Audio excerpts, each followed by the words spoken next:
जंगल के बीचों बीच अचानक एक जोरदार गर्जना हुई। जरा कल्पना कीजिए, वानर राज बाली अपने विशाल सिंहासन पर बैठा है, अहंकार में बिल्कुल चूर। तभी आसमान से एक बेहद तेज रोशनी के साथ हनुमान जी वहां उतरते हैं। बाली हंसते हुए कहता है, अरे छोटे वानर, मेरी ताकत के सामने कोई टिक नहीं सकता।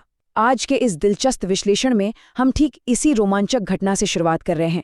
एक ऐसा आमना सामना जिसने सच में चारों दिशाओं को हिलाकर रख दिया था। तो चलिए इस बेहद ही कमाल के पौराणिक प्रसंग में गहराई से उतरते हैं। ये सिर्फ कोई पुरानी कथा नहीं है, बल्कि ये समझने का एक शानदार मौका है कि असल ताकत आखिर आती कहाँ से है। हम देखेंगे कि कैसे एक तरफ शारीरिक बल का भयंकर अहंकार था और दूसरी तरफ भक्ति से निकली एकदम शांत शक्ति। इन दोनों के बीच का ये अंतर वाकई हैरान करने वाला है। अब यहाँ जो सबसे दिलचस्प बात है ना, वो है इन दोनों योद्धाओं की शक्तियों का स्रोत। दोनों की ताकत बिल्कुल अलग जगह से आ रही थी। एक तरफ वानर राज बाली था, जो अपनी ताकत के लिए देवराज इंद्र के दिए हुए एक सोने के हार और ब्रह्मा जी के उस वरदान पर टिका था, जिससे वो अपने दुश्मन की आधी ताकत खींच लेता था। वहीं दूसरी ओर हनुमान जी के पास यमराज से मिला अमरत्व और कुबेर से मिली असीम संतुष्टि जैसे गहरे आध्यात्मिक वरदान थे। मतलब एक तरफ विशुद्ध शारीरिक बल था और दूसरी तरफ अचूक आध्यात्मिक स्थिरता। अब देखिए, इतनी अपार और विनाशकारी शक्ति होने के बावजूद हनुमान जी की शांत शक्ति का कोई जवाब नहीं था।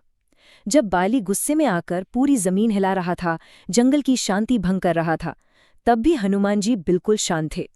वो बहुत ही गहरे और अनुशासित ध्यान में लीन होकर प्रभु श्री राम का स्मरण कर रहे थे। उनका ये गजब का संयम ही उनकी अद्भुत कूटनीतिक सूझबूझ का सबसे बड़ा सबूत है। लेकिन बाली का क्या?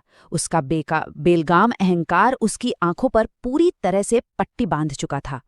वो गुस्से से जमीन हिलाते हुए बोला, पूरा जंगल मेरा नाम सुनकर कांपता है। मैं बाली हूं। अगर तुम किसी की भी पूजा करते हो तो मैं उसे भी हराकर अपने पैरों तले कुचल सकता हूं। अब आप ही सोचिए, अपने बल के नशे में चूर बाली के इस सीधे और कड़वे अपमान ने एक बहुत ही नाटकीय और ऐतिहासिक चुनौती को जन्म दे दिया। बाली की इस भयंकर आक्रामकता के ठीक उलट हनुमान जी बस मुस्कुराए और बोले, ताकत शरीर में नहीं, भक्ति और विश्वास में होती है।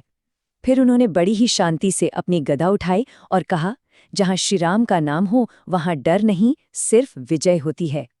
क्या गजब का दृश्य रहा होगा वो। ये इस बात का बेहतरीन उदाहरण है कि कैसे एक अचल शक्ति हमेशा अहंकार के बजाय अटूट विश्वास पर टिकी होती है। और बस यहीं पर कहानी अपने सबसे चरम बिंदु पर पहुंचती है। यहाँ एक बहुत ही तार्किक सवाल खड़ा होता है।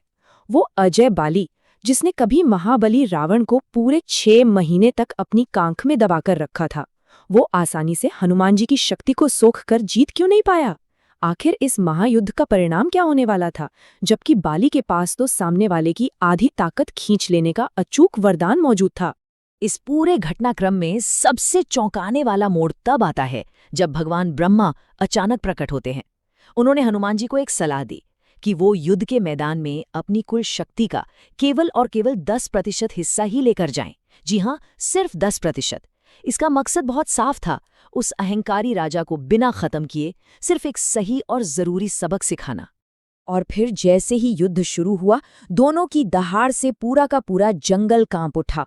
बाली का वो खास वरदान सक्रिय हो गया और उसने हनुमान जी की उस 10% ताकत का आधा हिस्सा सोखना शुरू किया। लेकिन ये क्या? अचानक बाली का शरीर असामान्य रूप से सूजने लगा। उसे ऐसा महसूस होने लगा जैसे इस अथाह ईश्वरीय ऊर्जा के भयंकर प्रवाह से उसकी नसें ही फट जाएंगी। हनुमान जी की शांत शक्ति और गजब का आत्मविश्वास देखकर वो शक्तिशाली बाली अंदर तक पूरी तरह चौंक गया। दर्द से तड़पते और घबराए हुए बाली को चेतावनी देने के लिए ब्रह्मा जी को फिर से वहां आना पड़ा। उन्होंने बिल्कुल साफ कर दिया कि बाली का ये शरीर हनुमान जी की शक्ति के एक बहुत ही छोटे से अंश को भी नहीं संभाल सकता। असल में ये कोई आम शारीरिक ताकत नहीं थी, बल्कि ये पूर्ण भक्ति और निस्वार्थ समर्पण से पैदा हुई ऊर्जा थी, जो किसी भी तरह के भौतिक बल से कई गुना बड़ी होती है। नतीजा ये हुआ कि अपनी जान बचाने के लिए उस अभिमानी राजा को वहां से भागना ही पड़ा। चलिए अब इस पूरे प्रसंग के उस सबसे अहम और शक्तिशाली निष्कर्ष पर चलते हैं। अंत में एक बदले हुए और विनम्र बाली ने हनुमान जी के सामने अपना सिर झुकाकर कहा, सच्ची ताकत घमंड में नहीं, विनम्रता में है।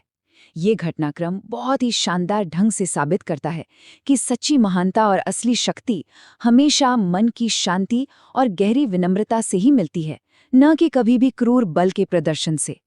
अब अगर इस प्राचीन ग्रंथ की आधुनिक उपयोगिता की बात करें तो हम साफ देख सकते हैं कि इस टकराव में हनुमान जी का संयम और शांतिपूर्ण नजरिया कितनी बड़ी भूमिका निभाता है।